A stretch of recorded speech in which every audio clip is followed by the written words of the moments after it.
Hello friends, मी Vishakha global online मराठीमध्ये आपल्या सर्वांचं स्वागत आहे. आजच्या सेशनमध्ये आपल्याला पीएचडी एंट्रन्स पेड एक्झामसाठी रिसर्च मेथॉलॉजीचा स्टडी करायचा आहे. रिसर्च मेथॉलॉजीमध्ये एमसीक्यू प्रॅक्टिस आपल्याला आजच्या सेशनमध्ये करायचे आहेत, जे आपल्याला उपयोगी पडतील येणाऱ्या एक्झाममध्ये एमसीक्यू सॉल्व्ह करण्यासाठी. सेशन स्टार्ट करण्यापूर्वी एक इम्पॉर्टंट सूचना किंवा संधी आहे. त्या स्टुडंट्स यावर्षीची एक्झाम टार्गेट करत आहेत, जी होणार आहे आपली 21 नोव्हेंबरला. या एक्झामसाठी म्हणजे RTMDची जी एक्झाम आहे ती होणार आहे 21 नोव्हेंबरला. तर त्या एक्झामच्या दृष्टीने एक 3 डेज क्रॅश कोर्स आम्ही प्लॅन केला आहे, जो होणार आहे 14, 15 आणि 16 नोव्हेंबरला. म्हणजे उद्यापासून हा crash course 3 days crash course आहे तो स्टार्ट होते. हा क्रॅश कोर्स जो असणार आहे तो झूमवरती असणार आहे. त्यामध्ये सगळे टॉपिक तुमचे कव्हर केले जाणार आहे. डेली 1 आवर म्हणजे 3 आवर्समध्ये पूर्ण रिसर्च मेथॉलॉजी तुमचं प्रिपरेशन केलं जाणार आहे. तर या क्रॅश कोर्सचा तुम्हाला नक्कीच फायदा एक्झाममध्ये होणार आहे, कारण जे तुम्ही आतापर्यंत शिकला आहात किंवा तुम्हाला वेळ न मिळाल्यामुळे तुम्ही जे मिस केलं आहात ते ह्या 3 दिवसामध्ये तुम्ही प्रिपेअर करून घेणार आहात. या पूर्ण क्रॅश कोर्सची फीस आहे 699 म्हणजे 699 रुपये. आणि या क्रॅश कोर्सला जॉईन होण्यासाठी फक्त इकडे दिलेल्या व्हॉट्सअप नंबरला मेसेज करा आणि लगेचच क्रॅश कोर्सला जॉईन होऊन प्रिपरेशनला स्टार्ट करा. तर पहिला प्रश्न आहे आपला, understanding or नोविंग the world through observation of real events is called. वास्तविक घटनांच्या निरीक्षणाद्वारे जगाला समजून घेणे किंवा जाणून घेणे याला म्हणतात. कशाला म्हणतात? ऑप्शन्स आहेत टॅनॅसिटी, रॅशनलिझम, एम्पिरिसिझम, इंट्युएशन. तर बुद्धिमत्ता, अनुभव की अंतर्ज्ञान. तर इथे आपल्याला विचारलेलं आहे की ज्याच्यामध्ये स्वतः आपण ऑब्झर्वेशन करणार आहेत, रिअल लाईफमधले जे इव्हेंट्स आहेत त्याला स्वतः आपण अनुभवणार आहेत, त्याला समजून घेणार आहे आपल्या स्वतःच्याच भाषेमध्ये, आपण स्वतः तिथे राहून. म्हणजे काय आहे, इथे आपल्याला एक एक्सपिरियन्स मिळणार आहे, इथे आपल्याला अनुभव मिळणार आहे. मग याचं करेक्ट आन्सर इथे काय असणार आहे? एम्पिरिसिझम म्हणजे अनुभववाद ज्याला म्हणतो आपण. स्वतः वास्तविक घटनांबद्दल निरीक्षण करून जगाला समजून घेणे आणि जाणून घेणे याला एम्पिरिसिझम म्हणतात, अनुभववाद असं म्हणतात. म्हणून आपलं करेक्ट आन्सर इथे सी आलेला आहे, एम्पिरिसिझम, अनुभववाद. Empiricism is a theory that all knowledge is built on experience derived from the various sense.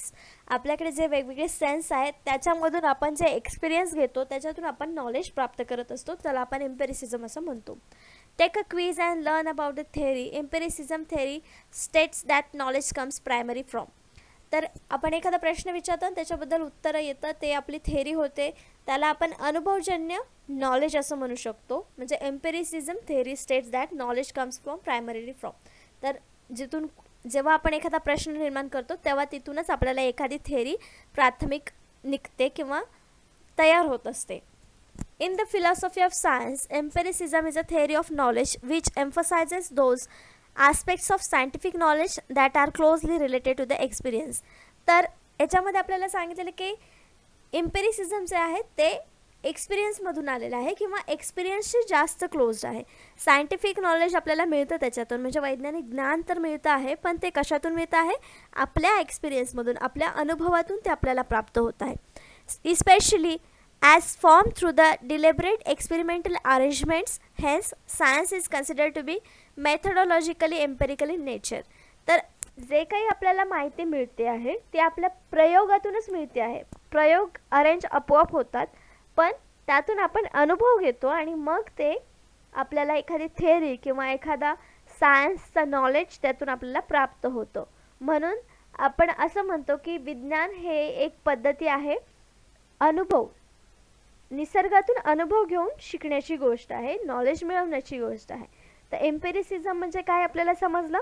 एम्पिरिसिझम म्हणजे अनुभववाद आणि एम्पेरिकल रिसर्च जो असतो तो अनुभवजन्य रिसर्च असतो, म्हणजे तो स्वतः आपण तिथे तयार केलेला असतो किंवा आपण स्वतः त्याचा अनुभव घेऊन, एक्सपिरियन्स घेऊन तो तयार केलेला असतो. नेक्स्ट क्वेश्चन आहे सेकंड नंबरचा, व्हॉट डज अन एम्पिरिसिस्ट बिलीव्ह. तर एम्पिरिसिझम आपल्याला समजलं. आता प्रश्न विचारला आहे एम्पिरिसिस्ट कशावर विश्वास ठेवतात. अनुभववादांचा काय विश्वास आहे किंवा त्यांचं म्हणणं काय आहे, त्यांचा एक विश्वास काय आहे. ऑप्शन्स आहेत we should not apply natural science methods to the science, social science research. सामाजिक विज्ञान संशोधनात आपण नैसर्गिक विज्ञान पद्धती लागू करू नये. It is the socialistism aim to understand the meaning of social action. सामाजिक क्रियेचा अर्थ समजणे हे समाजशास्त्रांचे ध्येय आहे. Knowledge in the form of facts should be gain through the sensory experience. ज्ञान तथ्याच्या रूपात ज्ञानेंद्रियाच्या अनुभवाने प्राप्त केले जावे. D. Research conducted within the British empire was biased and unreliable. British साम्राज्यात केलेले संशोधन पक्षपाती आणि अविश्वसनीय होते. तर इथे आपलं कुठलं ऑप्शन करेक्ट आहे, त्यातून एक एक ऑप्शन आपल्याला कट करायचं आहे. जे डी ऑप्शन आपल्याला इथे बायस्ड आणि अनरिलायबल असेल असं ऑप्शन आपल्याला नाही आहे रिसर्चमध्ये. मग किंबहुना ते रिसर्चचं कॅरेक्टरिस्टिक्स नाही आहे. मग आपलं इथं ऑप्शन जे आहे डी ते सर्वात प्रथम कट होत आहे, म्हणजे डी ऑप्शन आपलं उत्तर नसणार आहे. मग पुढचं काय विचारलेलं आहे की it is a sociologist aim to understand the meaning of social action. सामाजिक क्रियेचा अर्थ समजून घेणे हे समाजशास्त्राचं ध्येय आहे का? नाही. त्याचे आणखीन वेगवेगळे ध्येय आहेत. आणि हा अनुभववाद्यांचा विश्वास असणार आहे का? तर नाही. मग बी सुद्धा आपला ऑप्शन नसणार आहे. नेक्स्ट आहे ए, जे बोललेलं आहे की सामाजिक विज्ञान संशोधनात आपण नैसर्गिक विज्ञान पद्धती लागू करू नये. तर अशा प्रकारचा कुठलाही अनुभववाद्यांचा विश्वास नाही. तर ते दोन्हीही आपल्याला एकत्र करून कधी कधी नवीन नॉलेज मिळवण्यासाठी आपण ते वापरू शकतो. म्हणून असं न करणं हे देखील अनुभववादांचा विश्वास नाही. मग आपल्या इथे करेक्ट आन्सर काय असणार आहे? C. Knowledge in the form of fact should be gain through sensory experience. तर आपण जे बघितलं एम्पिरिसिझम काय आहे, तर ते एक्सपिरियन्समधूनच यायला पाहिजे, स्वतःच्या ऑब्झर्वेशनमधूनच यायला पाहिजे. मग अनुभववादांचा विश्वास काय असणार आहे इथे की आपल्या स्वतःच्या ज्ञानेंद्रियाच्या अनुभवाने प्राप्त केलं जावं. जे काही ज्ञान आपण मिळवणार आहे ते आपल्या अनुभवाने प्राप्त केलं जावं, हा अनुभववाद्यांचा विश्वास असणार आहे. Empiricism in philosophy, the view of all concept originate in experience. ते मागाशीच बघितलं आपण की एम्पिरिसिझम हे ओरिजिनेट कशातून होतं? एक्सपिरियन्समधून, म्हणजे अनुभवातून ते उगम पावत आहे. That all concepts are about applicable to things that can be experience. हे कन्सेप्ट कशाशी लागू आहेत? ज्या गोष्टी आपण एक्सपिरियन्स करू शकतो, अनुभव करू शकतो, अनुभव घेऊ शकतो, त्या गोष्टीशीच हे रिलेट करतं. Or that all rationally acceptable beliefs or propositions are justifiable or knowledgeable only through experience. म्हणजे यातून ज्या काही बिलीफ्स, विश्वास, जे गोष्टी मिळतात आपण एक्सेप्ट करतो, त्या सगळ्या कशातल्या असणार आहेत? एक्सपिरियन्समधल्या असणार आहेत, अनुभवातून आलेल्या गोष्टी असणार आहेत. म्हणजेच अनुभव बेस, एम्पिरिसिझमचा अनुभवजन्याचा बेसच काय आहे? एक्सपिरियन्स, अनुभव. नेक्स्ट क्वेश्चन आहे 3rd नंबरचा. The importance of measurement in quantitative research is that. आपल्याला माहिती आहे रिसर्चमध्ये क्वांटिटेटिव्ह आणि क्वालिटेटिव्ह हे दोन प्रकार आहेत, म्हणजे दोन्हीला विरुद्ध किंवा वर्सेसमध्ये आपण त्याचा अभ्यास करतो, क्वांटिटेटिव्ह रिसर्च आणि क्वालिटेटिव्ह रिसर्च. तर क्वांटिटेटिव्ह रिसर्चमध्ये मोजण्याचं महत्त्व काय, मेजरमेंटचं महत्त्व काय आहे ते आपल्याला सांगायचं आहे. ऑप्शन्स आहेत. It allows us to delineate fine difference between people and cases. हे आपल्याला लोक किंवा प्रकरणामध्ये चांगले फरक स्पष्ट करण्याची अनुमती देते. मोजमाप जिथं करायचं आहे, मेजरमेंट जिथं करायचं आहे, तेव्हा तिथे आपल्याला साधी लोक आणि केस स्टडीजसाठी केसेस जे आपण निवडणार आहे यामध्ये फरक करण्यासाठी मदत करतं मोजमाप. बरोबर आहे हे आपलं स्टेटमेंट. नेक्स्ट स्टेटमेंट आहे. It provides consistent device to yardsticks. हे एक सुसंगत डिव्हाइस किंवा यार्डस्टिक प्रदान करते. म्हणजेच आपल्याला एक मोजमाप करण्यासाठी एक डिव्हाइस प्राप्त करून देतं, युनिट देतं असं देखील आपण इथं म्हणू शकतो की एक मोजमाप करण्याचं माप देतं, मापदंड देतं असं आपण इथं म्हणू शकतो. It allows for precise estimates of degree of relationship between concepts. हे संकल्पनांमधील संबंधाच्या डिग्रीच्या अचूक अंदाजांना अनुमती देतं. आपलं सेकंड स्टेटमेंट पण बरोबर आहे की ते आपल्याला एक मापदंड देत आहे. मोजायचं महत्त्व म्हणजे ते आपल्याला कुठल्याही गोष्टीचं मोजमाप करण्यासाठी मापदंड देतं आहे. म्हणजे बी सुद्धा स्टेटमेंट आपल्या इथे करेक्ट असणार आहे. सी ऑप्शन काय म्हणतं आपल्याला की हे संकल्पनांमधील संबंधाच्या डिग्रीच्या अचूक अंदाजांना अनुमती देते. ज्या काही संकल्पना आपण वाचणार आहोत किंवा नवीन संकल्पना पुढे येणार आहेत किंवा आपल्या रिसर्चमधून पुढे येणार आहेत त्यांना अंदाजांसाठी अनुमती देतं मोजमाप. मोजमापामध्ये आपण उदाहरणार्थ असं घेऊया की जेव्हा आपण 2 दिवसाचा कालावधी हे मोजमाप जर घेतलं तर तिथे आपल्याला अंदाज येतो की पुढच्या 2 दिवसामधला रिझल्ट हा असणार आहे. म्हणजे तिथं मोजमाप 2 दिवसाचं होतं. हे मोजमाप का महत्त्वाचं आहे क्वांटिटेटिव्ह रिसर्चमध्ये? तर या सगळ्या गोष्टींचा फायदा तिथे क्वांटिटेटिव्ह रिसर्चमध्ये होतो मेजरमेंटमुळे. मग आपल्या इथे करेक्ट आन्सर काय असणार आहे? D, all of the above. वरील सर्व गोष्टी ज्या आहेत त्या फायदा आहे त्याचा क्वांटिटेटिव्ह रिसर्चमध्ये किंवा त्याचा इम्पॉर्टन्स आहे मेजरमेंटचा क्वांटिटेटिव्ह रिसर्चमध्ये. The purpose of quantitative research is to generate knowledge and create understanding about the social world. तर क्वांटिटेटिव्ह रिसर्चचा मेन एम काय आहे किंवा त्याचं पर्पज काय आहे, हेतू काय आहे, तर माहिती निर्माण करणं, त्याच्यामध्ये समज निर्माण करणं, सोशल वर्ल्ड म्हणजे सामाजिक जग जे आहे त्याच्याबद्दल अंडरस्टँडिंग निर्माण करण्याचं काम किंवा हेतू जे आहे ते क्वांटिटेटिव्ह रिसर्चचा आहे. Quantitative research is use by social scientist म्हणजे सामाजिक शास्त्रज्ञ जे आहेत त्यांच्याद्वारे हे प्रकारचं रिसर्च वापरलं जातं. Including communication research, it to observe phenomena or occurrence affecting individuals. Social scientist are concern with the study of people.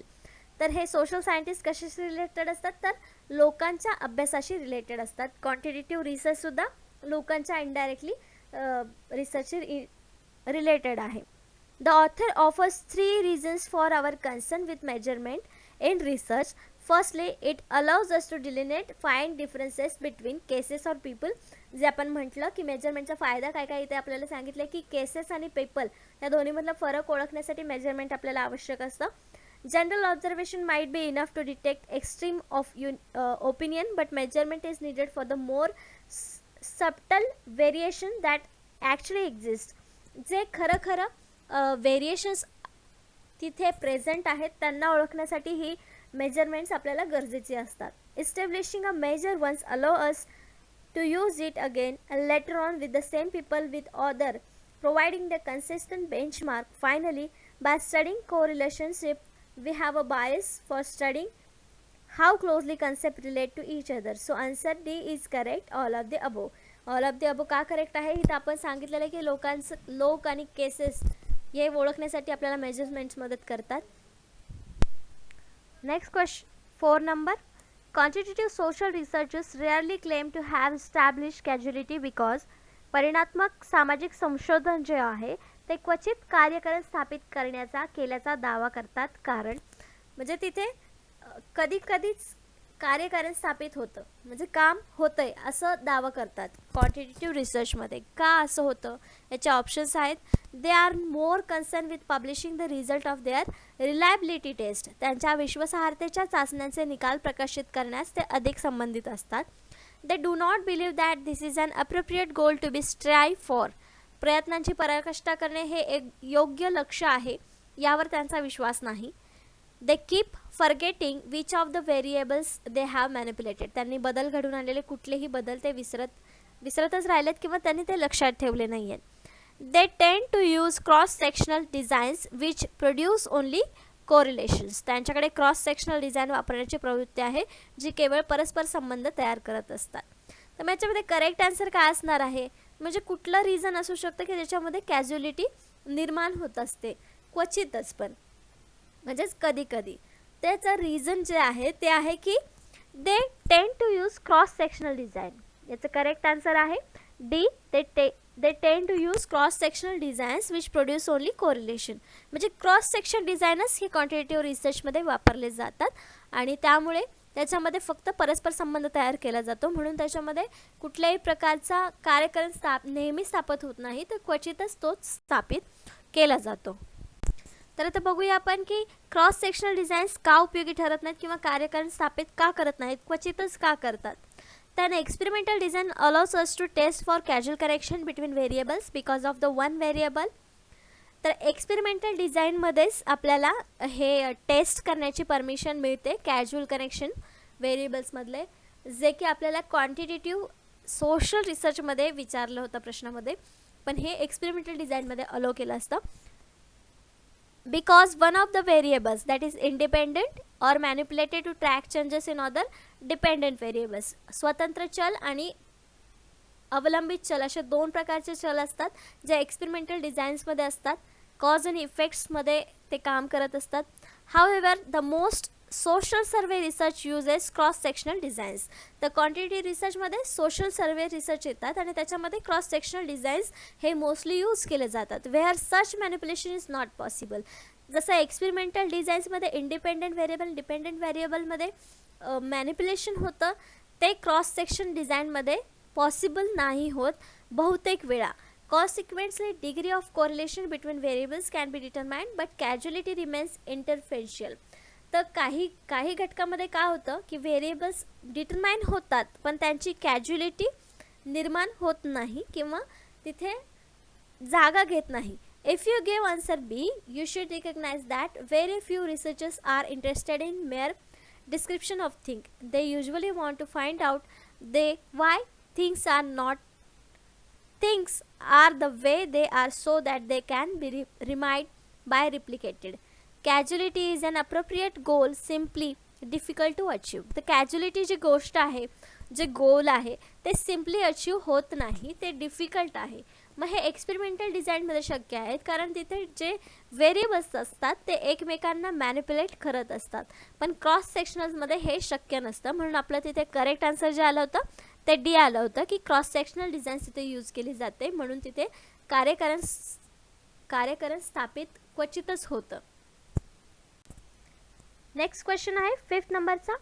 Quantitative research has been criticised because. प्रमाणित संशोधनावर टीका केली गेली आहे कारण जे आत्तापर्यंत आपण क्वांटिटेटिव्ह रिसर्चबद्दल बघतो आहोत त्याच्यावर टीका केली गेली आहे. तर का केली गेलेली आहे ते आपल्याला सांगायचं आहे. ऑप्शन्स आहेत.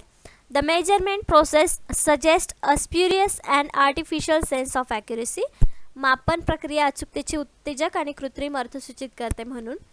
The Reliance on instruments and procedure makes it high in ecological validity. साधनांवर आणि प्रक्रियांवर अवलंबून राहून ते पर्यावरणीय वैधतेमध्ये उच्च आहे म्हणून. It underestimate the similarities between object in natural and social words.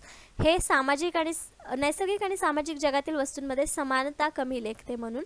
D all of the अबो. तर टीका केली गेली आहे याचं एकच रिझन असू शकतं, ऑल ऑफ दी अबो नसेल. मग याचं करेक्ट आन्सर असणार आहे ते आहे A. The measurement process suggest a spurious and artificial sense of accuracy. तर क्वांटिटेटिव्ह रिसर्चमध्ये आपण बघितलं की आकड्यांची रिलेटेड जे रिसर्च केले जातात ते इथे येतात आणि आर्टिफिशियल सेन्स ऑफ ॲक्युरेसी याच्यामध्ये निर्माण होऊ शकते किंवा कृत्रिम अर्थ याच्यामध्ये आपल्याला सूचित होत असतात. अशा प्रकारची टीका याच्यावर केली गेलेली आहे.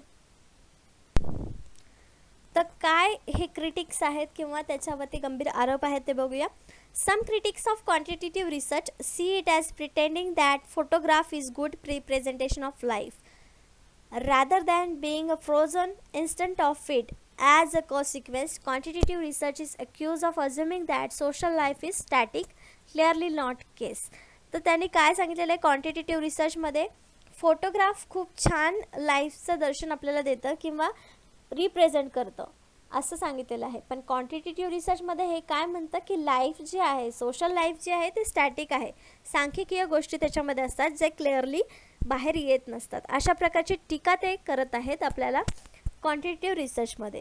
Further more the ontological basis of this kind of research oblige the social science researchers to regard people in the same way that physical science researchers regard nature. Again, clearly there is a world of difference. नक्कीच तिथे difference असणार आहे, दोन्हीमध्ये same नसणार आहे.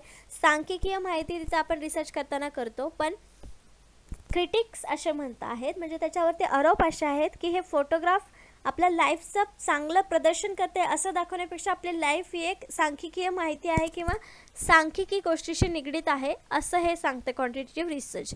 म्हणून हे एक गंभीर आरोप आहे क्वांटिटेटिव्ह रिसर्चवरचा. नेक्स्ट क्वेश्चन आहे 6 नंबरचा. What is repeatability. पुनरावृत्ती म्हणजे काय. तर आपल्या ऑप्शन्स आहेत. रिसर्चच्या भाषेमध्ये रिपीटेबिलिटी म्हणजे काय आहे आपल्याला सांगायचं आहे. ऑप्शन्स आहेत.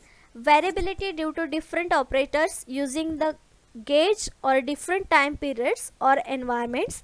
गेज किंवा वेगवेगळ्या कालावधी किंवा वातावरण वापरून वेगवेगळ्या ऑपरेटरमुळे होणारी variability. Variability due to error in process. प्रक्रियेतील त्रुटीमुळे अस्थिरता. Variability reflecting basic inherent precision of the gauge itself. स्वतः गेजची मूलभूत अंतर्निहित सुस्पष्टता दर्शवणारी variability. Variability reflecting the basic inherent precision of the process view answer. प्रक्रियेचे मूलभूत अंतर्निहित सुस्पष्टता दर्शवणारी व्हेरिएबिलिटी. उत्तर पहा. त्याचं करेक्ट आन्सर आहे सी, ज्याच्यामध्ये स्वतः गेजची मूलभूत अंतर्निहित सुस्पष्टता दर्शवणारी व्हेरिएबिलिटी म्हणजे रिपीटेबिलिटी होय. Repeatability is defined as reflecting the basic inherent precision of the gauge itself through which we are measuring the unit. तर रिपीटेबिलिटी म्हणजे काय आहे? ही एक क्वांटिटेटिव्ह रिसर्चमधली टर्म आहे, कारण आपण मेजरिंगसाठी ही वापरतो. एखादी गोष्ट जेव्हा सतत म्हणजे त्याची आपल्याला मापं घ्यायची आहेत आणि प्रत्येक वेळेला आपण त्याच गोष्टीचं माप घेतोय पण त्याच्यामध्ये डिफरन्स येतोय, त्यालाच आपण रिपीटेबिलिटी असं म्हणतो रिसर्चमध्ये. मग तेच आपल्याला इथे त्यांनी सांगितलेलं आहे की मेजरिंग युनिट आहे हे, ज्याच्यामध्ये एकाच गेजमधून आपण मशीनमधून किंवा एकाच गेजमधून एकाच वस्तूमधून प्रत्येक वेळेला तीच वस्तू चेक करतोय पण त्याचा रिझल्ट आपल्याला वेगवेगळा येतोय, त्याला रिपीटेबिलिटी असं आपण म्हणतो. नेक्स्ट क्वेश्चन आहे 7th नंबरचा. In contrast to deductive reasoning, inductive reasoning dash dash. निष्ठ तर्क विवेकपूर्ण तर्क यांच्या विरोधाभास. म्हणजे डिडक्टिव्ह रिझनिंगच्या कॉन्ट्रास्टमध्ये त्याच्या इंडक्टिव्ह रिझनिंग काय आहे किंवा कसं आहे. ऑप्शन्स आहेत involves conclusion that are more or less probable, अधिक किंवा कमी संभाव्य अशा निष्कर्षांचा समावेश आहे. Is less descriptive of human thoughts process, मानवी विचार प्रक्रियेचे वर्णन कमी करते.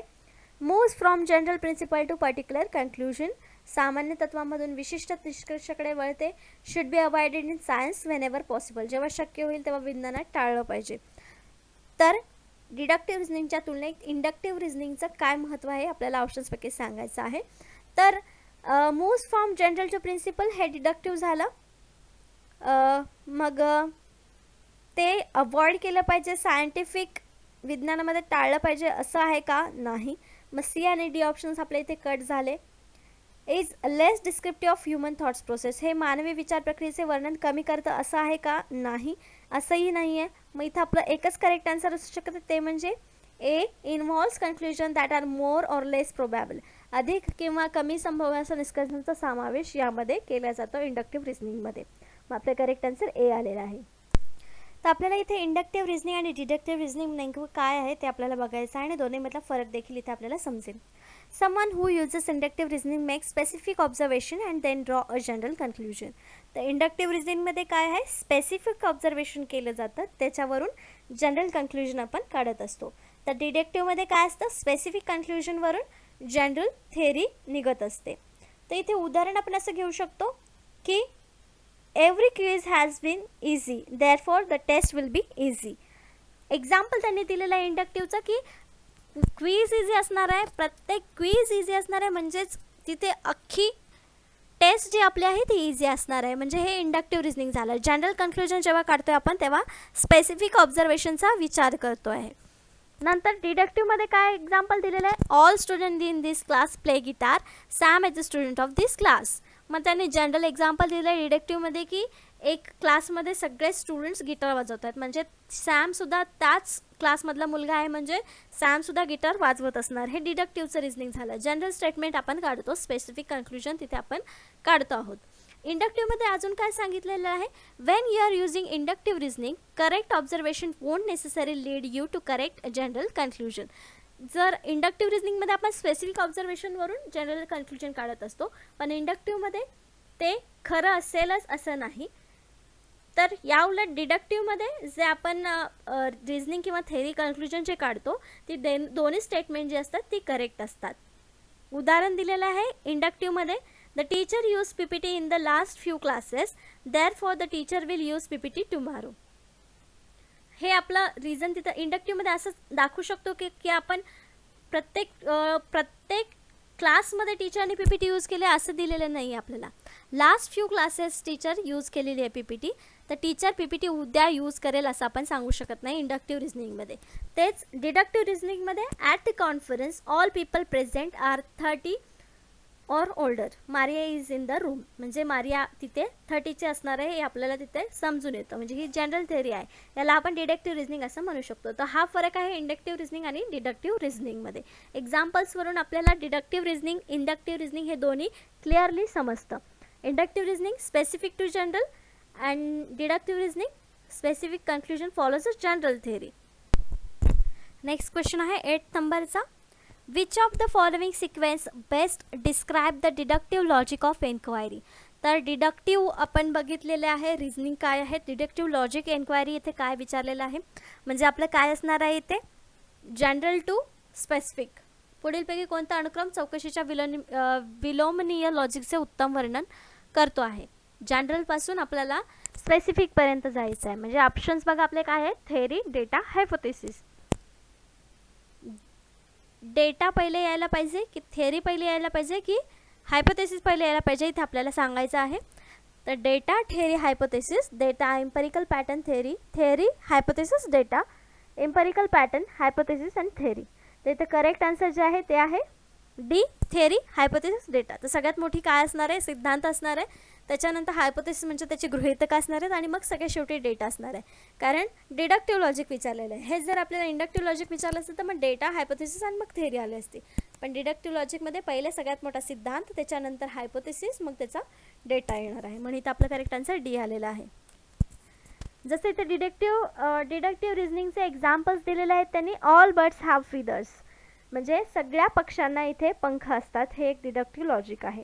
It's dangerous to drive on icy streets, म्हणजे बर्फाच्या रस्त्यांवरती गाडी चालवणं किंवा ड्राईव्ह करणं हे डेंजरस आहे, हे एक डिडक्टिव्ह रिझनिंग आहे. ऑल कॅट्स हॅव बीन कीन सेन्स ऑफ स्मेल, सगळ्यांना त्यांचा म्हणजे वासावरून गोष्टी ओळखण्याची एक क्षमता आहे सगळ्या कॅट्समध्ये.